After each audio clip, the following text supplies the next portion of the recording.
দক্ষিণ চব্বিশ পরগনা জেলা পরিষদের পূর্ত কর্মাধ্যক্ষ জাহাঙ্গীর খান আর ভোটে না লড়ার সিদ্ধান্ত নেওয়ার পরেই আলিপুরে তার অফিসের সামনে বিক্ষোভ দেখান ঠিকাদাররা। ঠিকাদারদের যা অভিযোগ যে কাটমানি ছাড়া টেন্ডার পাস হতো না, টাকা ফেরতের দাবি জানিয়ে স্লোগান, পোস্টারও দেওয়া হয়েছে।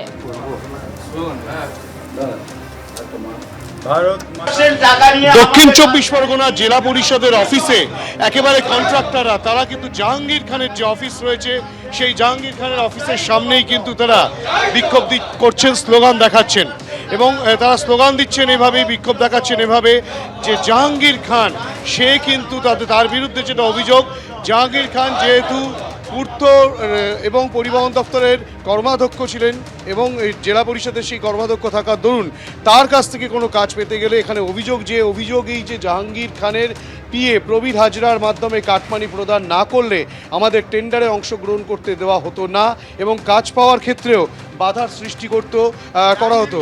এই কাটমানির পরিমাণ কয়েক হাজার কোটি টাকা, এই টাকা ক্যামাক স্ট্রিটে পাঠানো হতো, তেমনটাও কিন্তু অভিযোগে লেখা রয়েছে। ঠিক এভাবেই কিন্তু পোস্টার দেওয়া হয়েছে এই দক্ষিণ চব্বিশ পরগনা জেলা পরিষদ অফিসে, জাহাঙ্গীর খানের যে অফিস রয়েছে সেই অফিসের ঘরের সামনে। আমরা সরাসরি কথা বলবো এখানকার কন্ট্রাক্টরদের সঙ্গে। আপনারা তো কন্ট্রাক্টর, প্রত্যেকে কন্ট্রাক্টর, আপনার নাম কি? আমার নাম নিমাই নস্কর।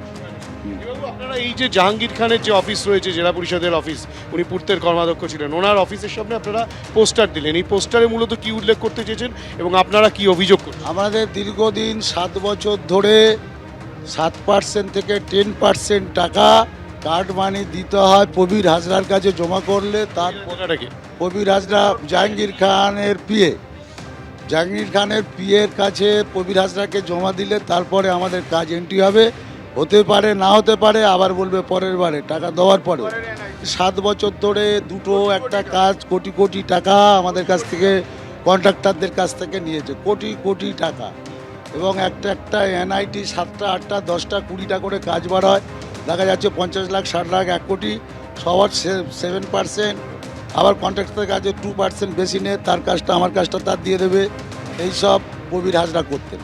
আমাদের মূল উদ্দেশ্য হচ্ছে আমাদের টাকা ফেরত দেওয়া হোক। জাহাঙ্গীর খান যে টাকা নিয়েছে এবং কাটমানি, হ্যাঁ কাটমানি হিসাবে 10% এবং 7%, আবার আমার কাজ আবার নিয়ে কারোর 12% নিয়ে কাজ দিয়েছে এবং টাকা নিয়ে অনেক সময় কাজ দেয়নি, পরের এনআইটি দেবো, পরের বছর দেবো, এইভাবে আমাদের হেনস্থা করে গেছে।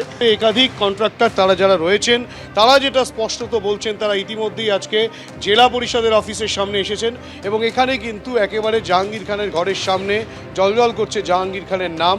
কর্মাধ্যক্ষ পূর্ত কার্য এবং পরিবহন দপ্তর দক্ষিণ চব্বিশ পরগনা জেলা পরিষদ, অর্থাৎ জেলা পরিষদের পূর্তের কর্মাধ্যক্ষই জাহাঙ্গীর খান।